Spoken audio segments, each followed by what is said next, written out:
किंतु मो कथा दउची मो कथारो मो पो के बाहरी जीवन बाहरी जीवन नुहा क्या बाहरी जाई साइलेंट माने आपण को बुआ अवस्था रे अछंती कोन है ना केते बड घर रो पिला तमे शेषर बड नाचवाली संगे छी छी छी छी छी छी देखो तो क्या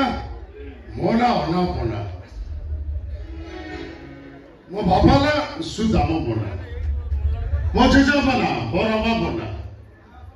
विचित्रपुर पंचायत मो जेजापा जो बड जाउतले से बाटे लोक माने कोन जेउतले गोखना एनसी कॉलेज पाखे गोटे चा दुकान अच्छे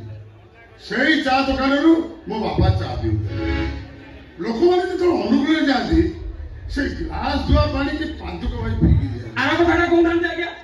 सु दाम पंडा रे गोटा पड़िया अछि आज्ञा बुढ़ी कोन टेई पड़िया जो पड़िया आपन बाप छाड़ा जाउथे से पड़िया खासे एबे भी लोक गडी गले केटे केटे रोग भल होई जाउ से मेडिसिन ए पर्यंत रामदेव कान्ना चिंता करो तो आज्ञा हम वंश बुनियादी खानदानी कोन हां से घरे आपण बंधुबांधव माने संस्कारी हबार उचित आपण को पुओ मो भौणी की बाप माने वाल्मीकि रामचरित भाई वाल्मीकि तुलसीदास तुलसीदास हां मो भौणी आगे कोटी कोटी टंकार मांगी गाड़ी से यदि चाहिबो महाभाव जो चाहिबो पाकिस्तान प्रधानमंत्री भी ता गोड़ा आसी दे राइट पाकिस्तान रे टमाटर किलो 600 किंतु टंका ना ठीक अछि मो कथा दउची आपण को भौणी संगे मो पोर बागर में निश्चय करी कृष्ण बाबू ओए कृष्ण बाबू आइला अरे बोलो ना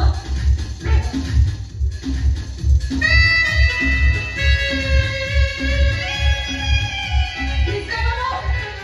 ओ कृष्ण बाबू अरे कुआडे गलो असो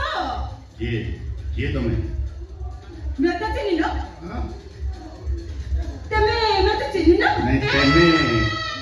तेमे किए होयो तेमे पाछंदी बड़ी को चिनी ना कोड आसी छ कुआडा आइछि एटा कृष्ण बाबू रा हां तो कोन ताके बके काम करो तेमे पचारिबा कुकिए हां प्रथमे यात्रा बेटी गाणी तुम परिचय देले से पुणी किए परिचय आइयो परिचय दबनी बोले मु केते पाप करछि तमे कई बाबू गला छोटा छुआ नष्ट कर देछि केवल यारी यारी बे समिति मुंडा में छोक दागो ना तो जिभे रे अक्षर मत धर्म सही बोले ए देखिने कॉल ना किछि कहया दरकार तमे कोडा आइछ कृष्ण बाबू पाखो को आइछ काई ताकु बानी छी छी छी छी छी